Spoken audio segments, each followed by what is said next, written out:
Tell your friends, tell your neighbors, tell your sister, tell some stranger. There ain't nothing you have that you can't lose. So give me love, let me down, drag my name all over this town. No regrets, no revenge, no excuse, 'cause I've been up. So it's not too uncommon nowadays with the growing beer industry, the craft beer industry, and wider distribution to stumble upon a beer that's named after a band or musician. And case in point, I have the New Belgium Clutch, named after the Maryland rock band that I just really came to our area not too long ago. But our guests today have the distinction of having not one, but two beers named in their honor. The Steel Wheels Stout, made in Livery Brewery, and then just recently the Blue Mountain Brewery has a Steel Wheels ESB, extra special bitter. So let's just find out how that happens. That first of all, that you just get one beer named after you, but how did it go about that you had two beers? The livery beer, the stout, came from Jay and I went and played. We did our bike tour in Michigan 2 years ago, and we played at the Livery. The Livery is a great venue as well as being a great brewery, and we sat there with Steve Berthel, the master brewer, and he's like, he's a big cyclist, and he's obviously really passionate about brewing, and he decided to bike with us the next day after our show there, and we spent most of the 25-mile ride like talking, and he just got so passionate about like the connections between good roots music and craft brewing and bicycles, and like how to him it was all very connected, you know, something about going local, something about knowing where your beer is coming from and the ingredients therein, knowing where your music's coming from, all of that sort of tying together. And by the end of the ride, he was like, guys, I'm going to start looking up some different stout recipes. We're going to do a Steel Wheel Stout. And so it was like totally just the brainchild of this great guy at the Livery. And so that happened. Now, did he ask you what was your favorite beer style? Or he just said he wanted to make a stout? I think he kind of came up with, he came up with the beer he wanted to make, and that's kind of how it came around. Yeah. I think he just liked, in some ways, I think he might have liked the name of it, Steel Wheel Stout, that it kind of just rolls off the tongue pretty well. Right. But I don't know. He made a great stout, and wish we could be drinking that too. Yeah. It'd be great to have both at the table. Michigan last night, maybe. I know. We're going to hit you up for that. So now, I guess this came out in August of this year, the Blue Mountain Steel Wheels ESB. So how did that come about? That was, I guess, in some ways it was after the Livery Brewery did the Steel Wheel Stout. We started talking about it. We came back. Blue Mountain has been they've been good friends of ours from the very beginning of our knowledge of that brewery. We started playing some shows there, and we were pretty young as a band, and so we've kind of, in a way, it's almost like we've grown up together. Like the band has continued to grow, and the brewery certainly has grown. And they heard that we had this beer named after us in Michigan, and they were like, "What about us? We want to do that." And we said, "Well, that's fine. There's plenty of other kinds of beers that we could have." So it kind of went from there. Brian started working with them really closely. Working with them behind the scenes, and yeah, it was just kind of a nice partnering, you know, a lot of similar ideas, and they're a very progressive young company, and yeah, they said we have this room in our schedule, you know, they have their brew schedule kind of laid out, you know, and they're like, we want to develop this ESB and we'd love to put your name to it, and yeah, so it kind of grew from there, and right now this is a seasonal beer, and it's been in restaurants in Virginia at this point, and then starting in April, it's going to be hitting the shelves in bottles in North Carolina, Virginia, Michigan, Wisconsin. So. And then we were talking earlier, that'll be a certified organic. Certified organic, yeah. 750 milliliter bottles, so kind of a nice cork top, and yeah, cool thing. And I saw one thing on their website that they were actually going to try to market it to venues that play roots type of music too. So that's a pretty neat fit too. So this beer, it's the first time I've had it. It's made with English crystal malts, some English yeast, and then it's Americanized with a good dose of hops. So that's where it gets the extra special, but it's definitely very smooth. It feels like a beer that across the board a lot of people will like to drink. You know what I mean? It's just got that. It's not extremely hoppy, and it's not. Yeah. Isn't that color great? Yeah, it has great, the balance, what they call it. It's a nice beer. Yeah. So you mentioned your bike tours. I mean, that's a neat concept where you just get on your bicycles and you ride from venue to venue. I mean, yeah. It's kind of been it started as a joke. It turned into sort of this ambitious dream that was 1 year, and then we've now done it 3 years.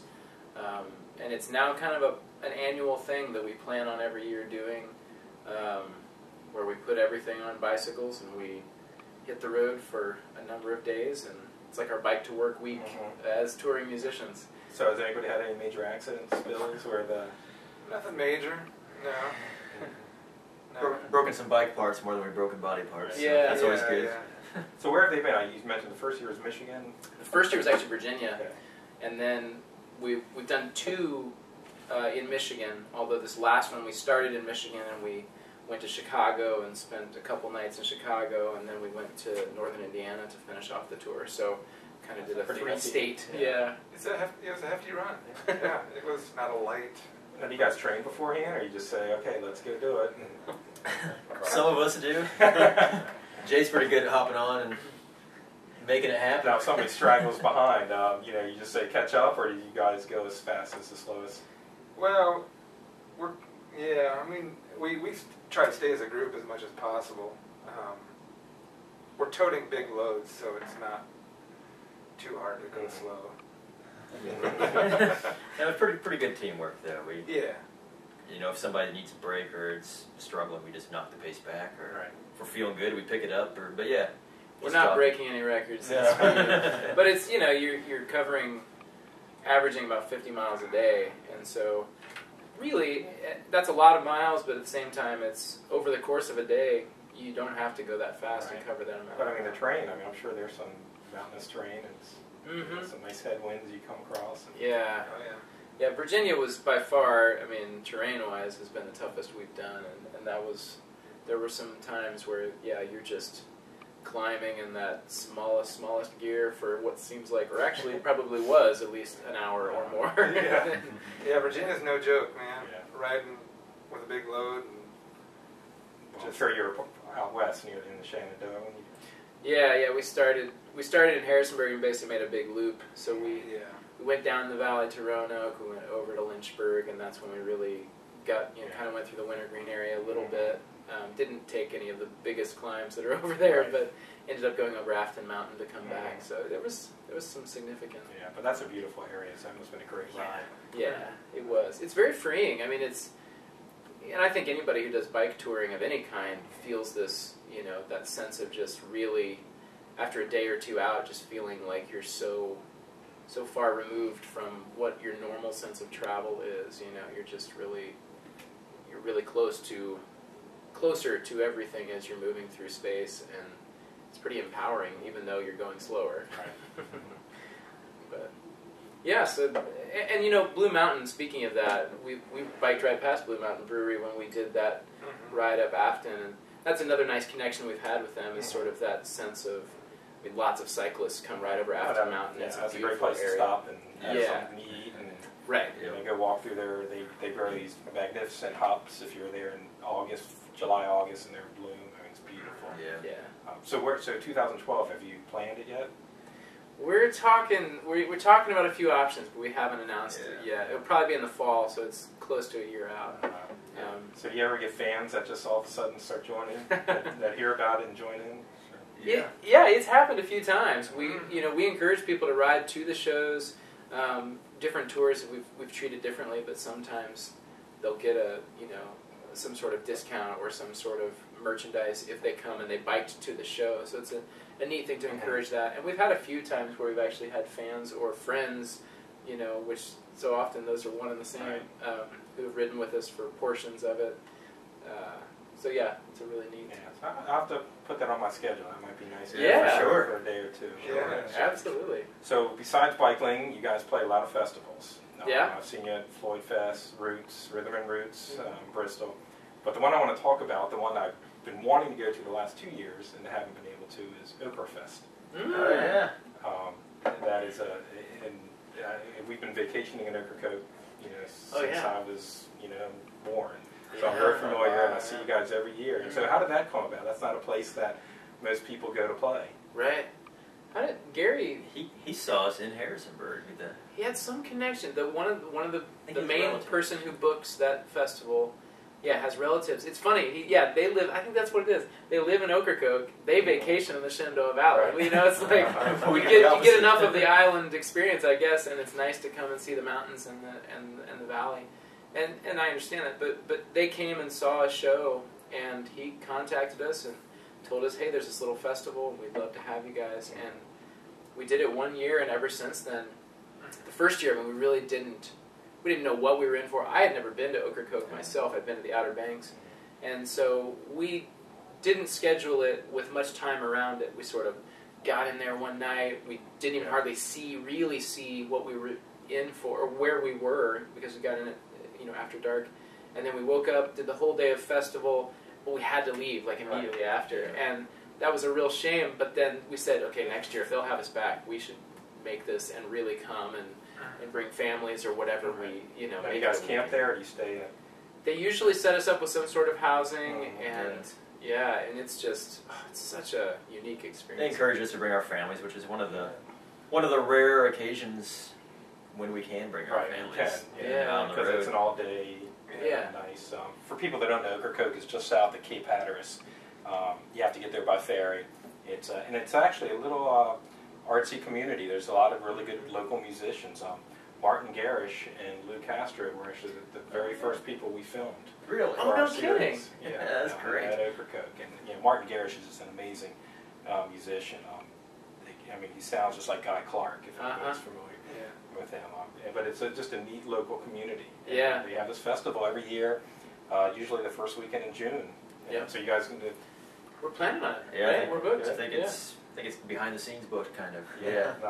Announcing it penciled right in. But that's one thing every year. I'm like, it's because it's a commitment though. You definitely need to go for a destination. good 5-4 days, but that would be a perfect festival. The nice thing about it is, I love the Outer Banks, and I haven't been to the Outer Banks when I haven't had a great experience, but it feels like Ocrafolk is that because of the ferry and because it's a little bit more of a destination you really have to put some focus into. It feels a little bit further off the beaten path, a little less touristy than than a lot of the Outer Banks. Oh, absolutely. And even now, if you ask people that haven't been there in 10-15 years, they'd say it's completely touristy. Right. It's grown so much, but relative to other beach destinations, it's so secluded. And, you basically drive there, and you park your car and you walk everywhere. So it's great. So it's really funny you bring up that festival because, ironically, Mandy and Taylor, who brew Blue Mountain Brewery beer, they came to that festival last year and hung out at Ocrafolk with us. So it's all connected. It's a small world. It's all connected. So the other thing I saw is you guys were recording. Oh yeah. Now, is there a new album coming out? Okay. Yeah. So how long do we have to wait for that? Till March. It's a long way. It's a long way, but it'll come sooner than it's you coming think. soon. Too much in the can. Yep. We're really proud of the music we've put to tape, as they say, and we're happy to be getting done with all the tracking and onto the mixing phase and getting all the artwork done, and it'll be out to you soon. We're going to have snippets and things here and there so people can start sampling a little bit of what's going to be happening, but and we'll definitely remind people on our websites when it gets closer. And I guess the release will be when the Steel Wheels ESB comes out in bottles. That's right. It's really close. It'll be a nice little coupling. You can buy your bottle and have your CD and sit there and take it all in. Pretty awesome. So tonight you're at IOTA, and then you go on to 3 weeks here? A month? No, we've got a sort of an 11, 12 day days, something like run now, and then at the end of the month we also have another good 10, 12 days. So nice. it's a good good little fall tour that will be done at the beginning of December, and yeah. Good. Well, we look forward to the new album, the beer in bottles. It's very nice. So thank you, gentlemen. And hey, thanks for coming. Thank you. So absolutely. And stay tuned for one of their songs, and we'll see you next time. Peace. All right. Good. I think that Tell your friends, tell your neighbors, tell your sister, tell some stranger there ain't nothing you have that you can't lose. So give me love, let me down, drag my name all over this town. No regret, no revenge, no excuse, 'cause I've been up in the sky, I've been down, I won't lie, it ain't easy, any path that you choose. So get you God, or get you demons, take to silence, or start to screaming, but there ain't nothing you have that you can't lose. So strip me down to the place where I was when I came on board. Every path that you take will have you knocking on the same old door. But take your time, breathe it in, strange comfort, but in the end, there ain't nothing you have that you can't lose. Go on now.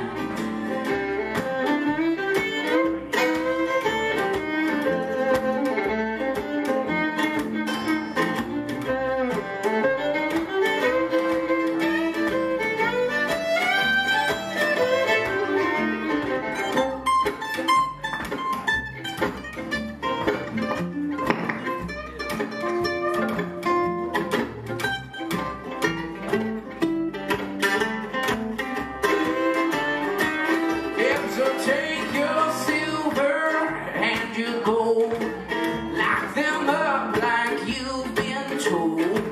But all your money ain't no good on this cruise.